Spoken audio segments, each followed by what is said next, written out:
Hello there guys, welcome back to Younes Talks Football, welcome back to a brand new video. I hope all of you are doing well today. Today is the preview for Tottenham versus Chelsea in the Premier League, which on normal circumstances I'd be looking at this fixture and going, oh come on, I'm totally up for this, let's have it. But this time around, I'm bricking it. I'm bricking it because right now we've all seen the form that Chelsea are in. We've all seen what we're doing in terms of conceding, lack of goals, losing points. It's gone terribly. It's gone absolutely terribly. So where's the confidence coming from? Where are the goals coming from? Where are the points coming from? God knows. But the one thing that I've associated with this team is lack of mentality and the lack of urgency. Even the basic stuff when it comes to going in for those duels, those first and second balls, the press, the aggressiveness, like there's none. Spurs is a game where every single point I just mentioned needs to come into play. It just has to. It has to be like a reflex. You know, not even a thing that you just try to do. It's just a thing that you do.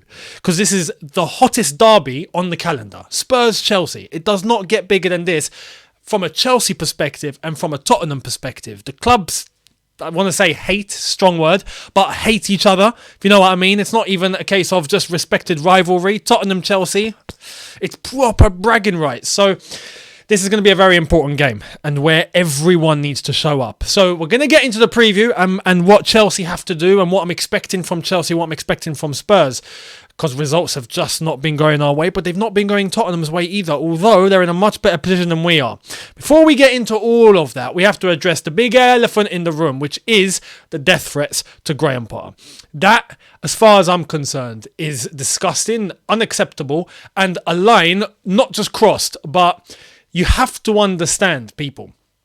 Even if you support Potter, if you think that Potter needs to go, if you're on the fence, whatever it is, the opinion stays within football. That's it. There's a circle.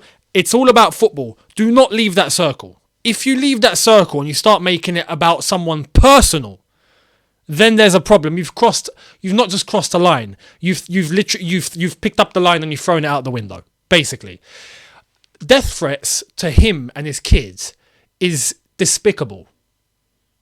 And if you even think that is a good thing, then I'm sorry, but in my opinion, you've got it completely wrong. I am well and truly for critique. I'm well and truly for coming on here and saying that I don't think he's good enough for the job. I don't think he has the ability to take Chelsea forward. I don't think he's an elite manager. Those are all within the basis and the brackets of football. Keep it there. Don't jump to the point where you start going for him personally. He's done nothing wrong personally. And as I've said before, we already know. And I think many people have said this. I've said it. The other lads have said it. Everyone, I've seen other fans say it. Chelsea fans, non-Chelsea fans. We all know Graham Potter, much like Gareth Southgate, very, very nice guy, very nice individual, professional, conducts himself well. To be honest, do I agree with the approach that he takes in order to conduct himself in a press conference, in post-match interviews, what he chooses to say?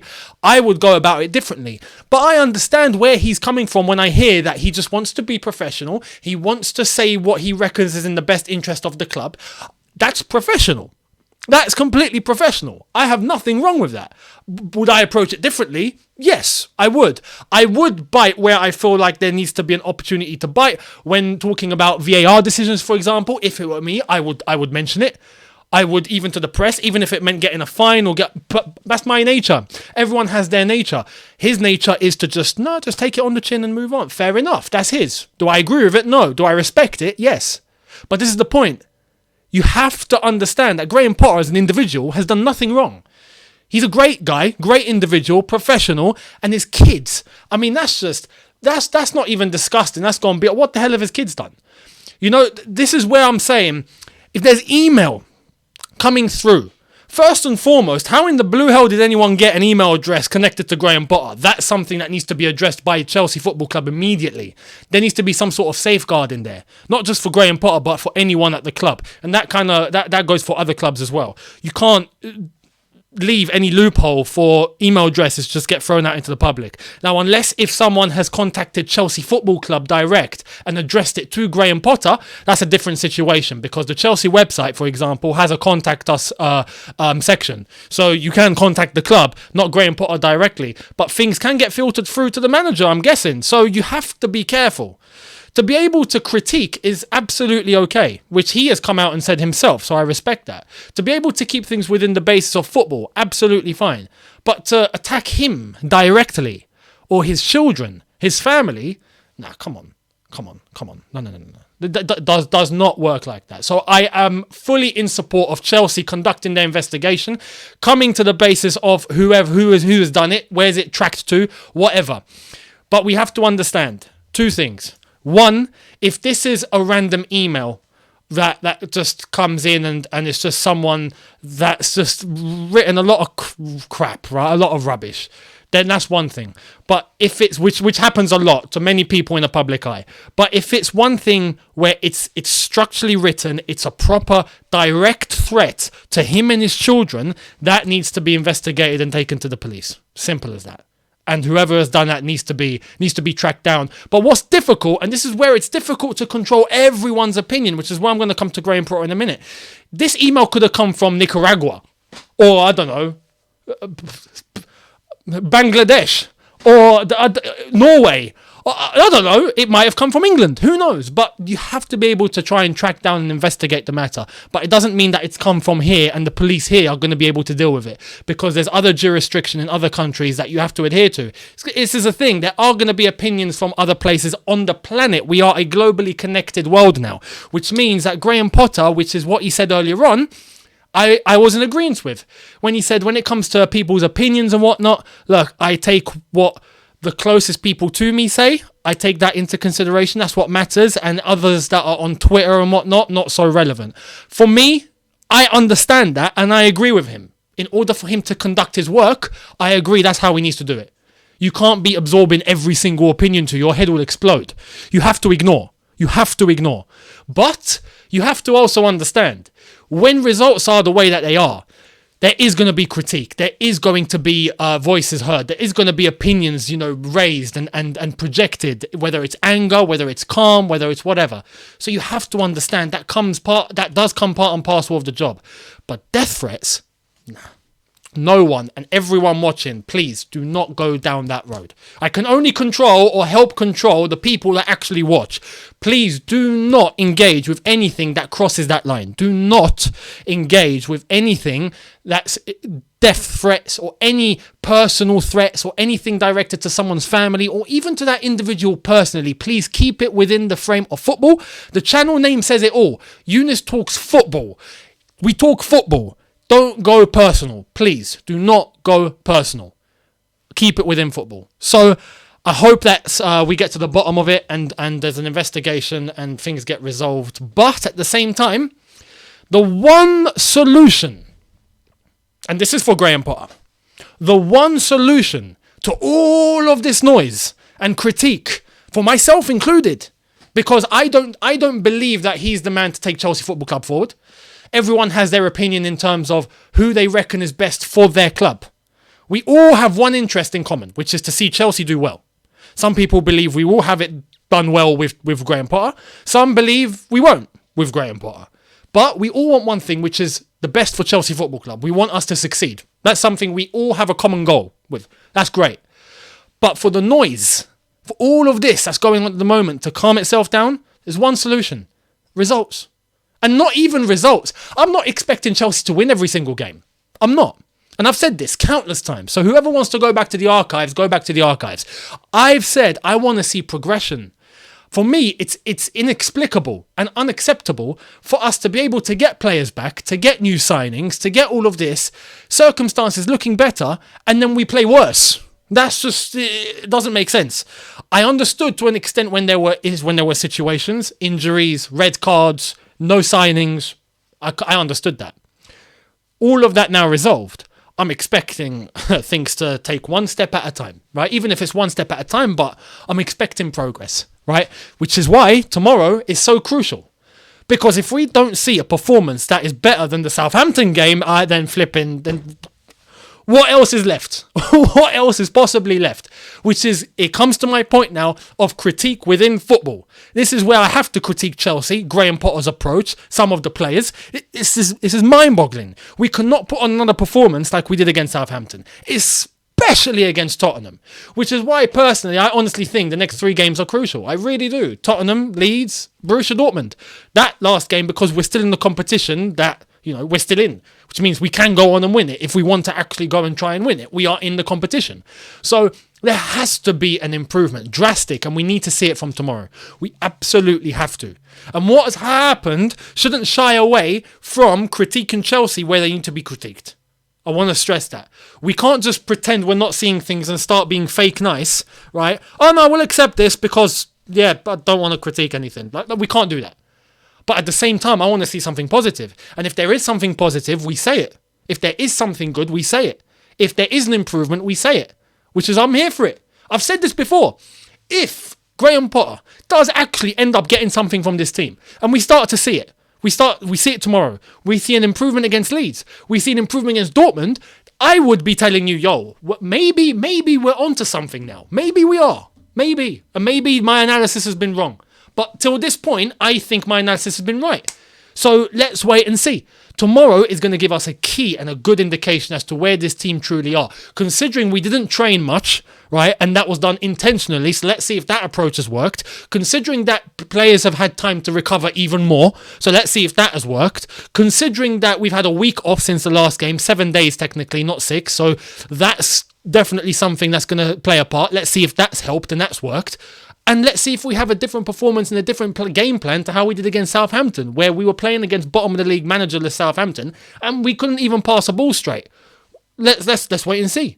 So tomorrow's going to be crucial. Now, talking about team news, lo and behold, even better, everyone's available except for Pulisic and Kante, who are training now, but they're just not ready for tomorrow. So it looks like we've got everyone back.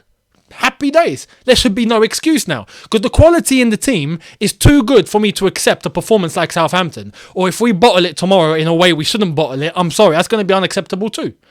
We have to keep some level of standard here, because things can spiral out of control. People can easily go, no, don't worry, it's going to be okay. Then next season we're still 10th. No, it's going to be fine, don't worry. Well, other clubs are working. Other clubs are progressing. Other clubs are going to climb above you. Other clubs are moving. You have to keep up.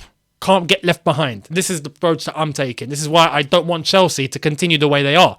Because I don't want us to go into a freefall where we end up struggling to get back into the top 4 or even the top 6, because the competition above us have outcompete us and are miles beyond us, when we should be able to have enough quality to get us into that situation and to get us into that place in the table. So I'm hoping we see improvements. That's all we can ask for right now. Improvements. So let's wait and see. The team news for Tottenham is that they still remain without Bentancur. Bentancur looks like he's going to be out for a flipping long time. So honestly, rivalry aside, I wish him the best in his recovery, because it seems like he's going to be out for about a year. So not a good situation for him. Bissouma is going to be out, Lloris and Sessegnon. Apart from that, everyone else is going to be available. Antonio Conte is not going to be on the touchline tomorrow, which some Tottenham fans, and myself included, I even look at that and go, that's probably a good thing for Tottenham, because the moment that Stellini stepped in order to take Conte's place, Tottenham just look a little bit more relaxed. They look a little bit more chilled, less pressure from the touchline, although the tactics, the system, everything remains the same. But I think they probably don't like someone yelling down their throats constantly like Antonio Conte does, which seems like it's helping them. So that's probably not a good thing for Chelsea. Would have been nice to have Conte there, but I wish Conte the best in his recovery after he had surgery a week ago or something. So we'll wait and see when Conte is going to come back. But for tomorrow, he won't be there. Stellini takes his place. For Chelsea, Azpilicueta is out because of the concussion that he suffered in that last game, which wasn't good. But he's back to his feet. He's back, back to normal. It's just he can't play. And as I've said, Kante and Pulisic out for now, although they are back in training. This game is going to be very, very interesting indeed. Tottenham right now sitting in 4th. sitting in fourth, looking behind their shoulders at Newcastle, who are playing a cup final this weekend against Man United. So good luck, Newcastle. I was on Grizz's channel yesterday, and we had Kendall on there, who's a Newcastle fan as well. So wishing her the best and wishing Newcastle the best. Everyone wants Newcastle to win, so I hope they do it. But Newcastle right behind Tottenham, and Newcastle wanting us to win because Tottenham 1 point ahead of them, having played one game more, is going to be key for Newcastle to climb back into the top four when they do play their games in hand. So Tottenham are looking above their shoulders. They need a result against us, and they're probably looking at us going, yo, we are there for the taking. And we're looking at Tottenham thinking, look, if there's one chance to bounce back now, it's against Tottenham. But the confidence and the way we've been playing is so low. It's so low. Do I reckon we'll get something? I have to be honest, I'm going to give you my gut feeling, because we can only operate on gut feelings right now. There's no basis to tell us where we're going to score from, where the goals are coming from, where the wins are coming from, where the points are coming from. No one knows. But my gut tells me, surely, even though I've said this against Southampton and it backfired, surely we get something from this team tomorrow. You know, it's Spurs, Chelsea, I'm sorry, but you saw the reaction that the match-going fans gave after we lost to Southampton.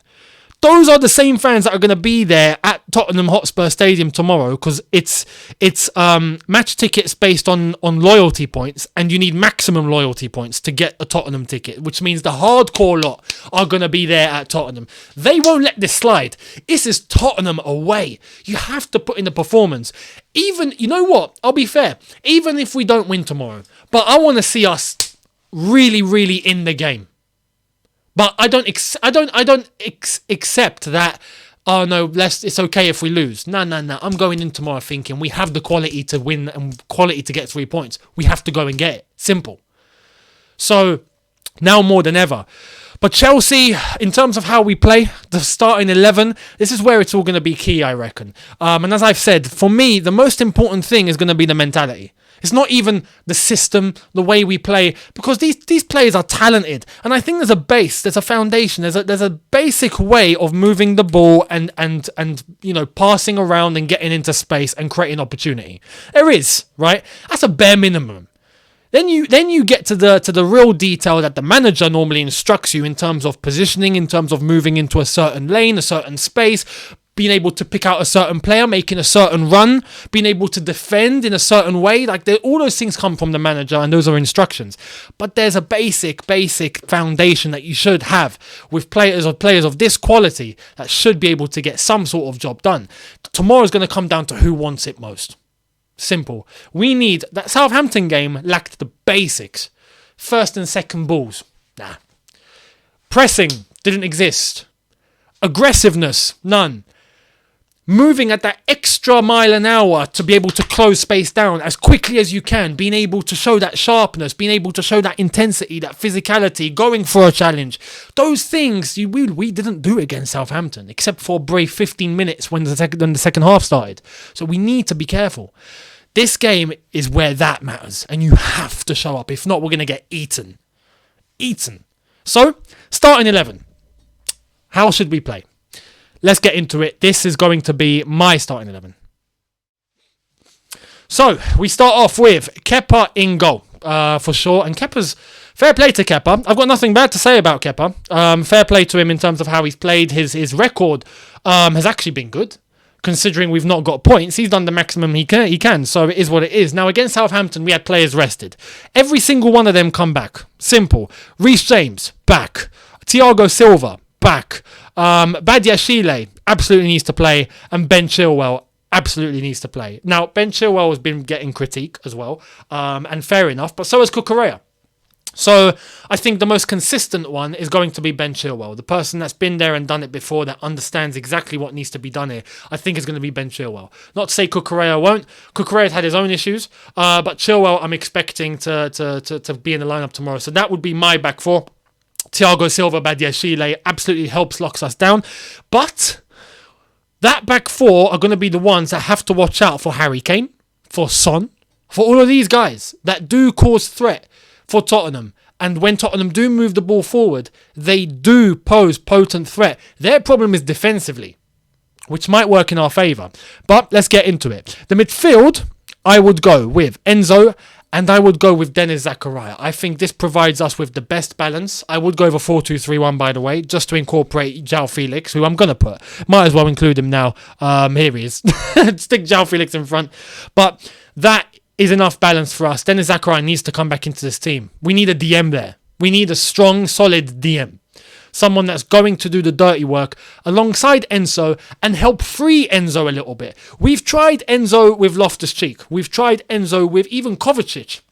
There's times where Enzo has to be the one that just sits, where Enzo has to be the one as the number 6, which I hate to put him in that role because yes, he can do it, but I don't want him to just do that only. I feel like he has enough energy to be able to defend and attack. I feel like he can be a good box-to-box, so he should be allowed to do that. But he does need protection because when you look at how he conceded, for example, against Dortmund, he was the last man standing and he couldn't deal with it. There is an element of we have to provide that protection for him and give him that license to go and do his magic when he advances up the pitch a little bit. Dennis Zakaria provides that balance. Kovacic not so much. Dennis Zakaria does. Maybe not 100% well, and hence why we probably do need to go into the market to get ourselves a DM. But right now, he's what we got, and he is consistent. He has been playing well when he did play. Now he's back from injury. Play him. Absolutely play him. So that is what I want in the midfield tomorrow. I feel like that would help us control the ball in the middle of the park. Now, in terms of the rest of the players, I would go... I've considered this one. I would start Mudryk. Now, some are going to say start Sterling. I get that. And I wouldn't be against Sterling starting. If I do see Sterling starting tomorrow, I'm happy with it. I'm fine. But I do think Mudryk will come good. And I feel like when he does, he's going to shine. I just have this belief that when Mudryk gets going, people are going to find it very hard to stop him. And Spurs are a little bit open defensively. And I feel like his speed is going to be something that helps us create more chances. Now, you could say the same for Sterling. You could say Mudryk coming off the bench is better. But I reckon Sterling coming off the bench could be better. And hence why when Sterling came on against Southampton, he was that little spark that we needed, but we just didn't score. So I would say bring on Sterling if it doesn't work. Mudryk for me to start, and I feel like an opportunity does need to be given for him to adapt. So let's wait and see. Now, if he doesn't start well tomorrow and he puts in a stinker, then at that point I start considering starting him from the bench, moving forward. So Mudryk for me on the left-hand side, although as I've said, if Sterling does play, I'm not against it. Madueke on the right-hand side, direct, love it. Madueke's not really set much of a foot wrong. He's been very direct, very good going forward, always looks forward, links up well, gets into good space, he's fast. Needs to develop, of course, but right now, in terms of that right-hand side, he's the best we have on offer. So I would play Madueke, and up front, this is where it gets very, very interesting. I'm playing Aubameyang tomorrow, man. I am absolutely playing Aubameyang. Aubameyang needs to be given a chance with these new guys behind him. He's been playing, he's been training well, yeah? Graham Potter himself has said he's done everything right in training. He's been very professional, hasn't kicked up a fuss, has been performing very well at a good level. He needs to play.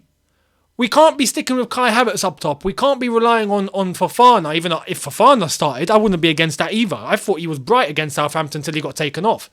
But Aubameyang, look, there's a goal scorer in Aubameyang, right? Especially against Tottenham. He's ex-Arsenal, he's playing for Chelsea, he's playing against Tottenham. That should give you a little bit of incentive.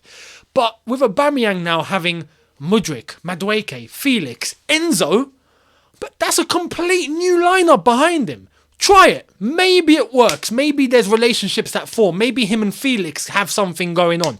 Maybe. Try it. Try it. Because if there's one man that we have that has experience of putting the ball in the net, it's Aubameyang. So... do I expect him to score goals after goals after goals? No. But right now, we need something. Something.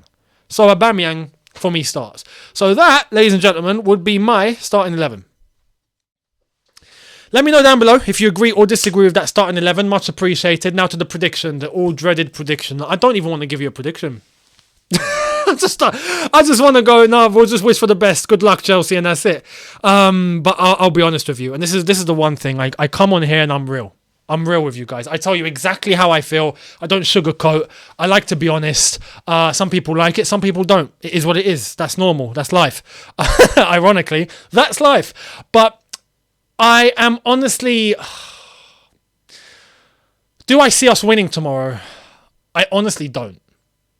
I hope we do. Oh my God, we absolutely need it. If we were to draw, not the end of the world. Can't believe I'm saying that. It's Tottenham.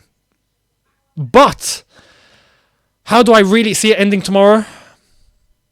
My head tells me, no, I'm not going to do head and heart thing. I'm not going to do head and heart. I reckon a 1-1 is realistic. But I'm not going to sugarcoat and lie. With the confidence so low at the moment, with Tottenham at home, I think Tottenham are going to come out all guns blazing very early. And I feel like we might be put into a little bit of a panic. I'm going to go Tottenham 2, Chelsea 1. That's my honest gut feeling prediction. I hate to say that because it's Tottenham. I hope there's a difference with Reece James and Silva and all them lot back into the team. I just think confidence is low. I feel like we're not going to get anything different tactically. I feel like there's going to be probably a lack of motivation from Graham Potter. And you have to be honest, if Graham Potter's suffering his own demons at the moment off the pitch, then bloody hell, that's not really going to help the squad. So I'm honestly thinking that Tottenham probably at home are going to get a result. Not to say Chelsea can't get a result. I feel like Chelsea are more than capable of going there and getting 3 points. Realistically, on a normal day, I would be saying Chelsea to go there and win 2-0. Realistically, the record says it all. We've not lost to Tottenham in 5 away games, I think it is. We've not lost to Tottenham since 2018. If I'm not mistaken, I think it's 2018 we've not lost to them. That record says it all. When we play Tottenham, we win. That's just how it happens. We draw as well, like we did earlier on in the season at the Bridge. But tomorrow, yeah, I think an unstable, out of form Chelsea that are not very confident, probably not going to go our way. So that's my honest prediction. Let me know if you disagree or if you agree. I hope you disagree. I hope a lot of you think we'll win. If you do, let me know why. Don't just say, we'll win 2-1. Let me know what you see that you think is going to get the job done for Chelsea. Do you honestly think it's just a case of where there's a win's going to come from somewhere? So it's going to be Tottenham. I mean, if that is it, then I don't think that's the case, but we'll wait and see. Everyone can be right, everyone can be wrong. Let me know down below, much appreciated, and I will see you tomorrow after the game is said and done, where I give you my long-awaited thoughts, whether it's a good day or a bad day. So I'll see you then. Hit the subscribe button if you are new, hit the notification bell to be notified once I've uploaded, smash like button if you've enjoyed this, and I will see all of you tomorrow. Have a good one, people. See you then, take care, and peace.